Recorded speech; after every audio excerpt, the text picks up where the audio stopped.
Hello aspirants. Today, in this video we are going to discuss the Union Budget for 2023 to 2024.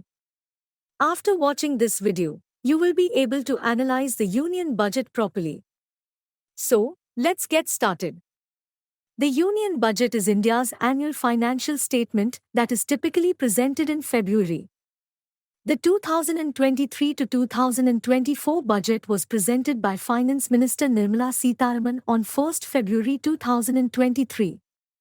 She highlighted that the Indian economy is facing challenges but is progressing towards a prosperous future. The Union Budget 2023 is the first in the Amritkal period and aims to ensure that the benefits of development reach all parts of society, according to the Finance Minister.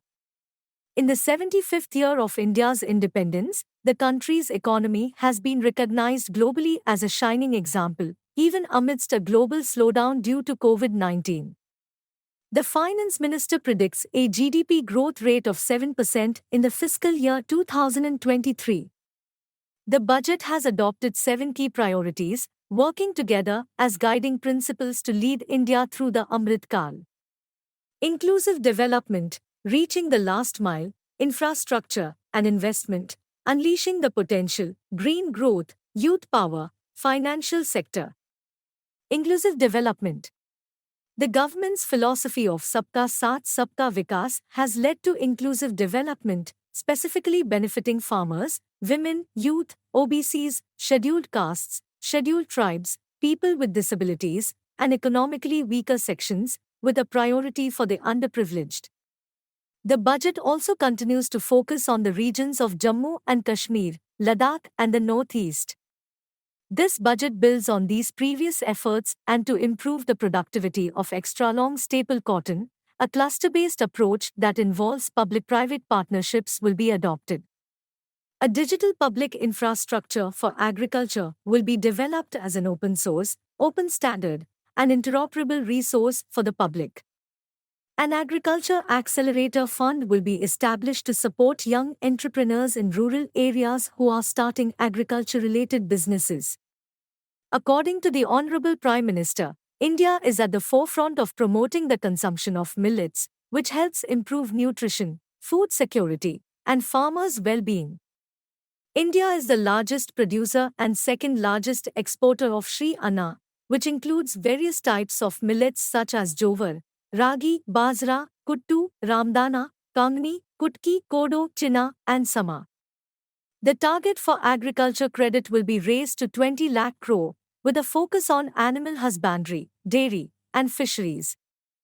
A new sub-scheme called PM Matsya Sampada Yojana, with a targeted investment of 6,000 crores, will be introduced to support the activities of fishermen, fish vendors, and small and micro enterprises, enhance value chain efficiencies, and expand the market. Reaching the last mile. The government has established separate ministries for Ayush, fisheries, animal husbandry and dairying, skill development, Jal Shakti, and cooperation to better achieve the goal of reaching remote areas. Continuing from the success of the Aspirational Districts program, the government recently started the Aspirational Blocks program to provide essential government services in 500 blocks across various sectors such as health, nutrition, education, agriculture, water resources, financial inclusion, skill development, and basic infrastructure. A new mission called Pradhan Mantri PVTG Development Mission will be established to improve the conditions of particularly vulnerable tribal groups. To achieve this goal, the government will allocate 15,000 crores over the next 3 years under the Development Action Plan for Scheduled Tribes. The allocation for the Prime Minister's housing scheme will be increased by 66% to over 79,000 crore. A digital epigraphy museum named Bharat Shared Repository of Inscriptions will be established with the digitization of 100,000 ancient inscriptions in the first phase. Infrastructure and investment. Investment in infrastructure and productive capacity have significant effects on growth and employment. The private sector is once again increasing investment after the decline caused by the pandemic. This budget aims to restart the positive cycle of investment and job creation by taking the lead. The government has planned to significantly increase its capital investment by 33% to 10 lakh crore, equivalent to 3.3% of the GDP. It has been decided to continue the 50-year interest-free loan to state governments for one more year to spur investment in infrastructure and to incentivize them for complementary policy actions, with a significantly enhanced outlay of 1.3 lakh crore. A capital outlay of 2.40 lakh crore has been provided for the railways. This highest ever outlay is about 9 times the outlay made in 2013 to 2014. 100 critical transport infrastructure projects for last and first mile connectivity for ports, coal, steel, fertilizer, and food grains sectors have been identified. They will be taken up on priority with investment of 75,000 crore, including 15,000 crore from private sources. Unleashing the potential. The Prime Minister stated that good governance is crucial for a nation's advancement and that the government is dedicated to implementing transparent and responsible administration that works towards improving the lives of citizens. Mission Karmayogi aims to enhance the capacity of civil servants by providing training through the creation and implementation of capacity-building plans by the central and state governments and union territories. To achieve the goal of creating and utilizing artificial intelligence in India, the government is establishing 3 AI centers of excellence in top educational institutions. The process of verifying customer identity, KYC, will be made simpler by implementing a risk-based approach instead of a blanket approach. Under the Vivad Se Vishwas scheme, the government will return 95% of the forfeited amount from contracts not executed by MSMEs during the COVID period, as a relief measure for these small businesses. Vivad Se Vishwas 2 is aimed at resolving contractual disputes between the government and its agencies. Green growth. The Prime Minister has outlined a vision for a sustainable lifestyle, with the goal of promoting environmental awareness and reducing carbon emissions by 2070. This budget emphasizes green growth and the shift towards a low-carbon economy. The National Green Hydrogen Mission, which has a budget of 19,700 crore, aims to support the shift to a low-carbon economy, decrease reliance on fossil fuel imports, and establish technology and market dominance in the emerging hydrogen sector. The budget has allocated 35,000 crore for energy transition and achieving energy security objectives through priority capital investments by the Ministry of Petroleum and Natural Gas. A green credit program will be established under the Environment Protection Act to motivate individuals, companies, and local organizations to take environmentally responsible actions. The PM Pranam program for the restoration, awareness, nourishment, and improvement of Mother Earth will be launched to encourage states and union territories to promote the use of alternative fertilizers and balanced use of chemical fertilizers. The Prime Minister recently mentioned in his address Mann Ki Baat that the number of Ramsar sites in India has increased to 75, up from 26 prior to 2014. Youth power. To boost the potential of young people and aid them in achieving their aspirations, the government has established the National Education Policy with a focus on developing practical skills. Additionally, economic policies have been implemented to encourage job creation on a large scale and support business ventures, all with the goal of empowering the youth. The government is launching Pradhan Mantri Kaushal Vikas Yojana 4.0, a scheme aimed at providing training to millions of young people over the next 3 years. The program will emphasize on-the-job training, partnerships with industries, and courses that align with the demands of the industry.